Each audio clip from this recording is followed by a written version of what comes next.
ಮೈತ್ರಿ ಅಭ್ಯರ್ಥಿ ನಿಖಿಲ್ ಕುಮಾರಸ್ವಾಮಿ ಪರವಾಗಿ ಸಕ್ಕರೆನಾಡಲ್ಲಿ ಗುರು ಶಿಷ್ಯರು ಅಬ್ಬರಿಸ್ತಾ ಇದ್ದಾರೆ. ಪ್ರಚಾರದ ಮೂಲಕ ನಾಗಮಂಗಲದಲ್ಲಿ ಕಾಂಗ್ರೆಸ್ ಜೆಡಿಎಸ್ ಜಂಟಿ ಸಮಾವೇಶ ನಡೀತಾ ಇದೆ.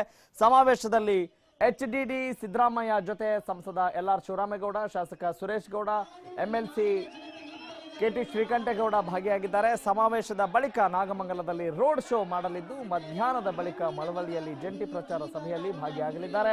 ನಿಖಿಲ್ ಕುಮಾರಸ್ವಾಮಿ ವೈದ್ಯರ ಸಲಹೆ ಮೇರೆಗೆ ಇವತ್ತು ವಿಶ್ರಾಂತಿ ಪಡಿತಾ ಇದ್ದು ಪುತ್ರನ ಪರವಾಗಿ ಶಾಸಕಿ ಅನಿತಾ ಕುಮಾರಸ್ವಾಮಿ ಪ್ರಚಾರದ ಅಖಾಡಕ್ಕೆ ಧುಮುಕಿದ್ದಾರೆ.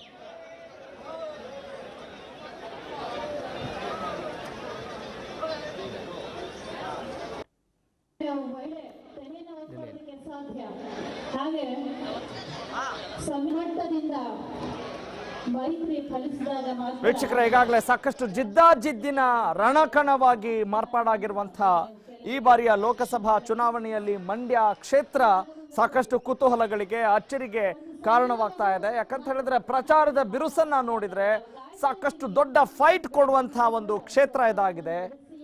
ಹೀಗಾಗಿ ಅಲ್ಲಿ ಸ್ವಾಭಿಮಾನಿ ಜನತೆ, ಸ್ವಾಭಿಮಾನದ ಗುರುತಾಗಿರುವಂತಹ ಕಹಳೆಗೆ ಮತ ಹಾಕ್ತಾರೋ ಅಥವಾ ತೆನೆ ಹೊತ್ತ ಮಹಿಳೆಗೆ ಅಲ್ಲಿ ಮತ ಹಾಕ್ತಾರೋ ಅನ್ನುವ ಕ್ಯೂರಿಯಾಸಿಟಿ ಈಗಾಗಲೇ ಒಂದು ಮನೆ ಮಾಡಿದೆ. ಮತ್ತು ಮೈತ್ರಿ ಪಕ್ಷ ಅಥವಾ ರಾಜ್ಯ ಸರ್ಕಾರದ ಸಮ್ಮಿಶ್ರ ಸರ್ಕಾರದ ಕಾಂಗ್ರೆಸ್ ಮತ್ತು ಜೆಡಿಎಸ್ ಪಕ್ಷಗಳು ಒಂದಾಗಿ ಚುನಾವಣೆಯನ್ನು ಎದುರಿಸ್ತಾ ಇರೋದು ಅಲ್ಲಿ ಎಷ್ಟು ಒಗ್ಗಟ್ಟಿದೆ ಅನ್ನೋದಕ್ಕೂ ಕೂಡ ತೋರಿಸುತ್ತೆ. ನಿಜವಾದ ಒಗ್ಗಟ್ಟು ಬಲ ಇದೆಯಾ ಅಥವಾ ಇನ್ನೂ ಬಿಕ್ಕಟ್ಟು ಶಮನ ಆಗಿಲ್ಲ ಅನ್ನೋದಕ್ಕೆ ಪೂರಕವಾಗಿರುತ್ತಾ ಈ ಬಾರಿಯ ಚುನಾವಣೆ. ಹೀಗೆ ಹಲವಾರು ವಿಚಾರಗಳಿಗೆ ಸಾಕ್ಷಿಯಾಗ್ತಾ ಇದೆ. ಅಂಥದ್ರಲ್ಲಿ ಇಂಡಿಯಾನೇ ತಿರುಗಿ ನೋಡುವಂತಹ ಒಂದು ಲೋಕಸಭಾ ಕ್ಷೇತ್ರವಾಗಿ ಪರಿಣಮಿಸ್ತಾ ಇದೆ ಅದು ಮಂಡ್ಯ ಲೋಕಸಭಾ ಕ್ಷೇತ್ರ.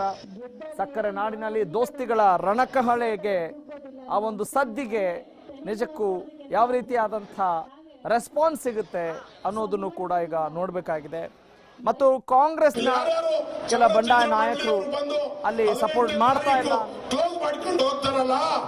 ಆಗ ಈ ಮಂಡ್ಯ ಜಿಲ್ಲೆಯ ಯಾವೊಬ್ಬ ಅವ್ರ ಹಿಂದೆ ತಿರುಗಿರ್ತಕ್ಕಂಥವ್ರ ಗತಿ ಏನು ಅಂತಕ್ಕಂಥ ಯೋಚನೆ ನೀವು ಮಾಡಿಲ್ಲ. ಹಿಂಭಾಗದಿಂದ ಪಕ್ಷೇತರ ಅಭ್ಯರ್ಥಿಗೆ ಅವರು ಸಪೋರ್ಟ್ ಕೊಡ್ತಾ ಇದ್ದಾರೆ. ಬೈದ್ರೆ ಬೈಸ್ಕೊಂತೀವಿ, ಬೈದೇ ಇದ್ರೆ ನಿಮ್ ಜೊತೆ ನಗರಕ್ಕೆ ಇದ್ದೋಯ್ತೀವಿ. ಯಾರು ಈ ಟೂರಿಂಗ್ ಟಾಕೀಸ್ ಇದೆ ಇವತ್ತು, ಏನು ವಿರೋಧ ಪಕ್ಷದ ಟೂರಿಂಗ್ ಟಾಕೀಸ್, ಈ ಟೂರಿಂಗ್ ಟಾಕೀಸ್ ನಾನೊಂದು ಪ್ರಶ್ನೆ ಕೇಳ್ತೀನಿ. ನಾಗಮಂಗಲದಲ್ಲಿ ಯಾರೋ ಒಬ್ರು ಫಿಲಂ ಆಕ್ಟರ್ ಬಂದ್ರೆ ಏನ್ ಜನವೋ ಜನ ಗೌಡ್ರೆ ಗೊತ್ತಾ ಅಂತ. ನಾವು ಈ ಫಿಲಂ ಆಕ್ಟರ್ಗಳನ್ನ ಸುರೇಶ್ ಗೌಡ ಹೇಳಿದಂಗೆ ಅವ್ರು ಮಾಡಿದಂತ ಪಿಕ್ಚರ್ನ ನೋಡಕ್ ಚಂದ, ಅದು ದುಡ್ಡು ಕೊಟ್ಟು ನೋಡ್ತೀವಿ, ಪುಕ್ಸಟ್ಟೆ ನೋಡೋದಿಲ್ಲ. ಆದ್ರೆ ಅವ್ರು ನೋಡಕ್ ಹೋದಾರಲ್ಲ ಓಟ್ ಕೊಡ್ತಾರೆ ಅಂತಕ್ಕಂಥ ಚಾತಿ ಇಲ್ಲ. ನಮ್ಮ ಜನ, ನಾಗಮಂಗಲ ತಾಲೂಕಿನ ಜನ ಬುದ್ಧಿವಂತ ಜನ, ಅವರನ್ನ ಚಲನಚಿತ್ರಕ್ಕೆ ಸೀಮಿತವಾಗಿ ಇಟ್ಕೊಂಡಿದ್ದೀವಿ.